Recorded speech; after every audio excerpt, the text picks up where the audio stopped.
नमस्कार, मैं धर्मी शर्मा आपका पीआर भारत मीडिया में एक बार फिर से स्वागत करती हूँ। साथियों की जैसा आप सभी को पता है, छतारी बुलंदशहर में बागेश्वर धाम सरकार की भागवत कथा चल रही है। तो उसी के बीच में 1 बजे कल धीरेन्द्र शास्त्री जी ने अपना कीमती समय से समय निकाल करके, कीमती समय जैसा कि आप सभी जानते हैं कि उनके पास किसी से पर्सनली मिलने तक का भी समय नहीं है या फिर वो पर्सनली मिलते नहीं है। तो मैं सबसे पहले धीरेन्द्र शास्त्री जी का धन्यवाद करना चाहूंगी। उन्होंने इतने कीमती समय से भारत के संविधान का चौथा स्तंभ कहे जाने वाले पत्रकारिता के लिए, उन पत्रकारों के लिए उन्होंने समय निकाला और उनसे प्रेस वार्ता हुई। उस प्रेस वार्ता में जो पत्रकारों के सवाल थे उन्होंने उनके जवाब दिए। उन्होंने जो दर्शक चाहते हैं कि उनकी जो डाउट्स होते हैं वो क्लियर हो, चमत्कार को लेकर, अंधविश्वास को लेकर के जो बातें कही जा रही है वो वहाँ पे श्रद्धालुओं के लिए क्लियर की जा सके, उसके ऊपर जो प्रेस वार्ता हुई, जो पत्रकारों ने सवाल जवाब किए। समाज को लेकर जो संत हैं वो कितने जरूरी होते हैं, धर्म की कितनी आवश्यकता होती है समाज के लिए, खासतौर से सनातन धर्म वाले देश के लिए। जितनी आवश्यकता वर्तमान समय में ऑक्सीजन की है शरीर को, हर शरीर को होती है, उतनी ही आवश्यकता प्रत्येक व्यक्ति को आध्यात्मिक। क्योंकि आप कमाकर, आप पढ़ाई करके पीएचडी, डीएड, बीएड करके, हम इनके खिलाफ नहीं, पक्षधर हैं। शिक्षा पाकर आप नौकरी पा सकते, आप रोटी कमा सकते, पर जीवन जीने की कला, स्ट्रेस मुक्त, तनाव मुक्त जीवन बिना अध्यात्म के नहीं जी सकते। तो अगर आपको हैप्पीनेस रहना है, स्ट्रेस मुक्त रहना है, अगर आपको जीवन जीने की कला सीखनी है, उसके लिए आध्यात्मिक होना बहुत जरूरी है। बागेश्वर धाम सरकार के लिए, धीरेन्द्र शास्त्री जी के लिए धमकियां टाइप की मिलती हैं कि आप हिंदू मुस्लिम करा रहे हैं, ऐसी बातें होती हैं। तो उसमें धीरेन्द्र शास्त्री जी ने कहा कि धर्म तो एक ही है, बाकी तो पंथ और मजहब है। आपकी भूल बहुत बड़ी है। धर्म एक ही है, सनातन वैदिक धर्म, बाकी सब पंथ और मजहब हैं। न कोई दूसरा धर्म आज तक हुआ, और कभी भी दो धर्मों में लड़ाई जिंदगी में कभी हुई नहीं। भारत के इतिहास या विश्व के इतिहास में दो धर्मों में लड़ाई कभी हुई नहीं। हमेशा लड़ाई हुई धर्म और अधर्म की लड़ाई हुई है। तो जो भी वर्तमान में लड़ाई है वो धर्म की लड़ाई नहीं, धर्म और अधर्म की लड़ाई है। तो जितने भी हैं, पहली बात तो कोई भी अन्य सनातन के अलावा धर्म नहीं है, मजहब है, पंथ हैं, अपने अपने बनाए हुए फंडा है।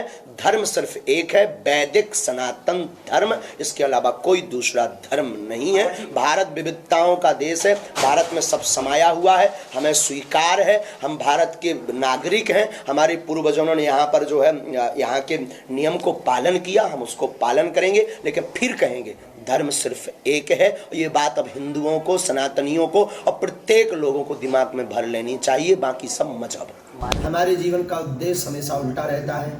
लोग विदेश और बड़े शहरों की कथाओं की कोशिश करते हैं, हम ठीक उल्टा आइकॉन से देखते हैं। हम चाहते हैं कि बड़े शहरों में तो बहुत बड़े महापुरुष इस भारत में विराजमान है, वो पहुंच जाएंगे। जहां कोई नहीं पहुंच रहा वहां हम पहुंचने का कोशिश करें। इसलिए 4000 की आबादी का यह छोटा सा कस्बा जिसका नाम छतारी है, बुलंदशहर के अंतर्गत है। इसीलिए द्वितीय बार साप्ताहिक श्रीमद् भागवत कथा के माध्यम से मानवता और सनातनीय परंपरा की जो हमारी ध्वजा है उसको बताने और पकड़ाने चले आए हैं। और भगवान ने चाहा तो फिर आते हैं। सीताराम भगवान की जय, बागेश्वर धाम की जय। महाराज जी, सामान्य मीडिया संतों से हमेशा रूबरू नहीं हो पाती है, तो इसलिए किसी प्रश्न को लेकर आ रहा है, कुछ लगे कि कुछ गलत हो तो क्षमा कर दीजिएगा। आरंभ करते हैं।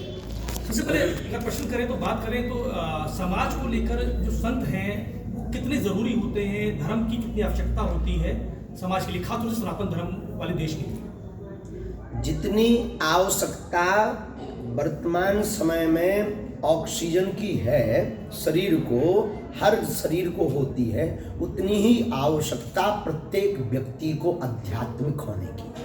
क्योंकि आप नोट कमाकर, आप पढ़ाई करके पीएचडी, डीएड, बीएड करके, हम इनके खिलाफ नहीं, पक्षधर हैं। शिक्षा पाकर आप नौकरी पा सकते, आप रोटी कमा सकते, पर जीवन जीने की कला, स्ट्रेस मुक्त, तनाव मुक्त जीवन बिना अध्यात्म के नहीं जी सकते।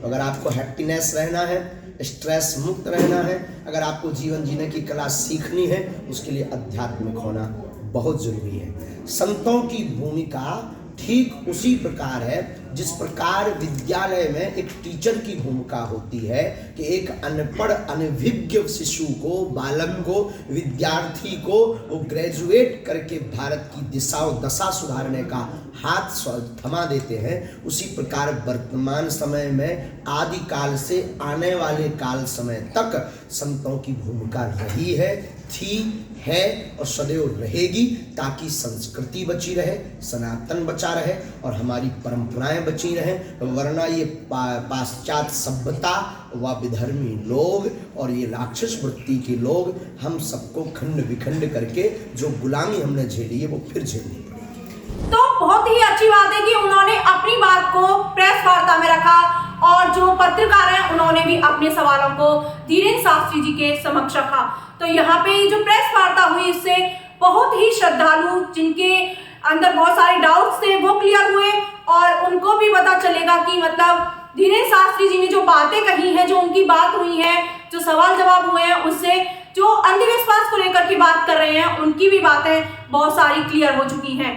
तो मैं आपसे कहना चाहूंगी कि धीरेन्द्र शास्त्री जी की जो कथा है आज और कल 2 दिन और है छतारी में, तो आप सभी लोग पहुंच करके कथा को सुने, ध्यानपूर्वक सुने और देखें कि कौन सी बात कहाँ कैसे सही कही गई है। अगर आपके मन में भी कोई डाउट है तो आप भी उसे क्लियर करने की पूरी कोशिश करें। मिलते हैं आपसे नेक्स्ट वीडियो में। धन्यवाद।